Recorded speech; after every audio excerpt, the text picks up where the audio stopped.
Kemudian yang selanjutnya adalah tentang salat ya. Faslun fi arkani salatil janazati. Jadi janazah ini bisa dibaca jinazah, bisa dibaca janazah dengan makna yang diikhtilafkan oleh para ulama berbeda. Tapi ala kulli hal bisa dua-duanya. Rukun-rukun salat jenazah ada 7. Jadi rukun salat jenazah itu ada 7. Kalau kemarin rukun salat secara umum ada yang mengatakan 17, ada yang mengatakan 13. Berbeda di tumak ninah, ya berbeda di tumak ninah. Kalau ini rukun salat jenazah itu ada 7 saja, cuma 7. Apa saja rukun salat jenazah? Yang pertama adalah al-awwalu an-niyah, berniat, jelas ya. Jadi ketika kita ingin melaksanakan salat jenazah, maka kita harus berniat untuk melaksanakan salat jenazah. Niatnya bebas ya, dengan niat apa saja. Di sini disebutkan beberapa saran lafal niat yang perlu diucapkan, tapi intinya adalah bebas. Ini kita berniat untuk melaksanakan sholat jenazah. Yang kedua, asani arba'u takbiratin. Sholat jenazah itu harus dilakukan dengan 4 takbir. Sholat jenazah harus dilakukan dengan 4 takbir. Itu minimal ya. Di sini disebutkan minimal. Ada kata-kata di sini wala tadurru ziyadatu 'alaiha walau ma'al ilmi wal amdi wa qasdi rukniha. Kalau misalnya lebih dari 4 takbir itu sah-sah saja sholat jenazahnya. Ya. Jadi yang rukun itu 4, kalau mau nambah takbir monggo, katanya seperti itu. Di sini dikatakan demikian. Kenapa? Karena ada riwayat bahwasanya Nabi pernah melakukan lebih dari itu, lebih dari 4 gitu. Allah alam bisawab ya. Tapi di sini dikatakan boleh. Ini rukun yang kedua. Salat jenazah itu harus ada 4 takbir. Ini tidak perlu kita perpanjang karena kita sudah sering melakukan, alhamdulillah. Kemudian yang ketiga, al-qiyamu 'alal qadir, berdiri bagi yang mampu. Sehingga kalau tidak mampu berdiri boleh melaksanakan salat jenazah dengan duduk. Untuk masalah berdiri atau duduk ketika sholat sudah pernah kita bahas di pembahasan yang lalu ya, tidak perlu kita perpanjang di pembahasan ini. Ar-rabi'u qiraatul Fatihah, membaca Al-Fatihah, itu rukun yang keempat. Jadi rukun yang keempat adalah membaca Al-Fatihah, dan itu disunnahkan setelah ya, yang paling utama wal aula kaunuha ba'dal ula, dilaksanakan setelah takbir yang pertama. Jadi takbir yang pertama takbiratul ihram, kemudian disunahkan setelah itu membaca Al-Fatihah. Dan para hadirin yang dimuliakan Allah, dalam melaksanakan sholat jenazah tidak disunahkan membaca doa istiftah, nggak ada doa istiftah.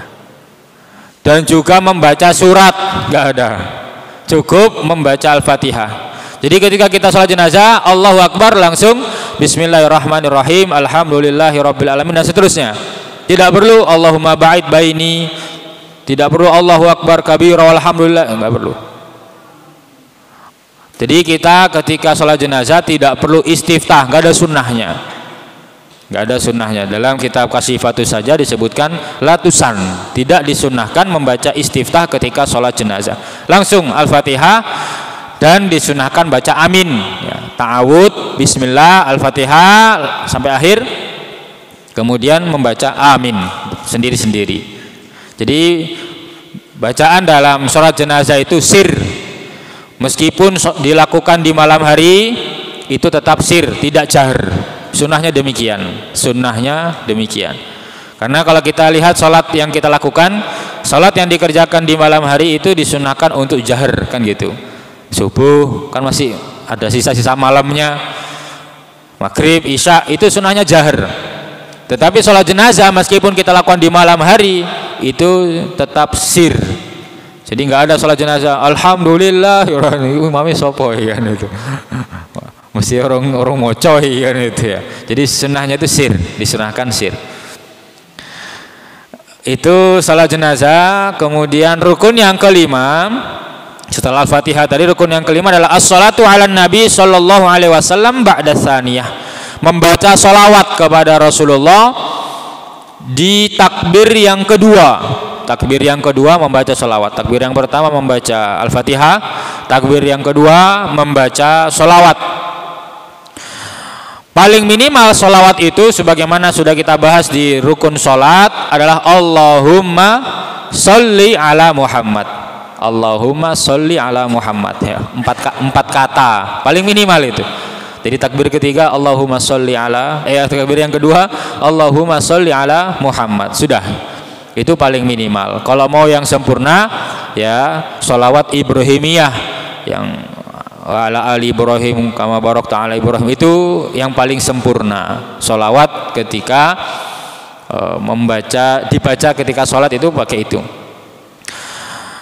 Di sini disebutkan riwayat yang menggunakan lafal sayyidina. Jadi dalam sholat ada sebagian ulama membolehkan menambahkan lafal sayyidina. Allahumma sholli ala sayyidina Muhammad wa ala ali sayyidina Muhammad. Ada yang membolehkan, ada yang mengatakan tidak boleh. Nah, itu ikhtilaf tanawu, itu ikhtilaf, kita boleh megang yang mana terserah.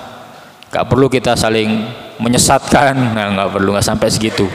Jadi intinya itu adalah ikhtilaf para ulama dan semuanya punya landasan, semuanya punya dalil, ya bukan asal-asalan. Menggunakan lafal sayyidina ketika sholat. Kemudian rukun yang keenam adalah as-sadisu ad-du'a'u lil mayyiti ba'da salisah. Mendoakan bagi si mayit setelah takbir yang ketiga. Setelah takbir yang ketiga ya. Paling minimal doanya itu apa? Allahumarhamhu, ya Allah rahmati dia, kan gitu. Itu paling minimal. Itu paling minimal doa itu Allahumarhamhu. Jadi kalau kita sholat kok imamnya kok cepet, berarti dia baca cuma Allahumarhamhu. Ini fungsinya kita berilmu itu seperti ini. Kalau kita nggak berilmu masih suudon, imamnya orang mau copopoi, suudon sih. Bedanya orang berilmu nggak berilmu itu dia akan lebih terbuka hati dan pikirannya. Orang nggak berilmu itu mesti sini salah, itu mesti salah. Enggak, ini pentingnya kita belajar. Kulolan panjenengan sedanten ya, kita belajar agar kita lebih terbuka dengan kaum muslimin. Karena musuh kita itu bukan kaum muslimin, musuh kita itu orang kafir. Ya. Sampai memusuhi kaum muslimin, ini salah ya, karena kita jahil. Seringkali karena kita masih belum tahu ilmunya sehingga salah tempat ya. Jadi paling minimal membaca Allahumarhamhu. Kenapa? Karena rahmat itu sangat dibutuhkan oleh siapapun, termasuk si mayit. Dan juga doa dalam rukun yang keenam ini, doa bagi si mayit adalah doa untuk akhirat si mayit. Doa untuk akhirat si mayit ya. Bukan doa untuk dunianya, maksudnya adalah keluarganya. Jangan fokus mendoakan agar anak-anaknya si mayit sukses, istrinya bisa dapat suami lagi, enggak. Jadi fokus doa itu adalah akhiratnya. Ulama telah mentakkid pembahasan ini bahwa fokus doa bagi si mayit untuk akhiratnya. Kalau mau ditambahkan urusan dunianya, keluarganya diberi kesabaran, itu boleh. Tetapi yang paling pertama harus mendoakan akhirat si mayit. Kita sudah sering baca, di sini ada panjang doanya, kita baca tuntas ya, bisa kita baca sendiri-sendiri lah ya. Kemudian yang ke-7, rukun yang ke-7 adalah salam, as-sabiu as-salam, mengucapkan salam. Di sini tidak disebutkan doa setelah takbir yang keempat itu sebagai rukun, tetapi di sini katakan disunnahkan doa setelah takbir yang keempat itu. Ada beberapa di sini membaca beberapa doa, baik dari Rasulullah maupun dari ayat firman Allah. Yang paling mudah ya Rabbana atina fid dunya hasanah wa fil akhirati hasanah wa qina adzabannar. Itu dibaca di masa-masa setelah takbir yang keempat sebelum salam. Itu dibaca ketika itu ya. Di sini ada beberapa pilihan, ada 4. Wah, nggak kita baca semua ya. Ya mungkin yang lain, Rabbana la tuzigh qulubana, kemudian doa bagi kaum mukminin dan mukminat, kemudian Allahumma la tahrimna ajrahu, dan seterusnya. Ada beberapa yang disarankan oleh para ulama tentang doa yang dibaca sebelum salam setelah takbir keempat. Tapi yang paling mudah tadi, Rabbana atina fid dunya hasanah wa fil akhirati hasanah wa qina adzabannar. Itu juga termasuk disunnahkan. Pembahasan sholat seperti itu. Dan ada sholat, tentang sholat mayit, satu lagi adalah sholat goib. Sholat goib itu sholat mayit yang dilakukan secara goib, bukan hadir. Hadir itu mayitnya ada di hadapan kita. Kalau goib itu mayitnya tidak sedang ada di hadapan kita.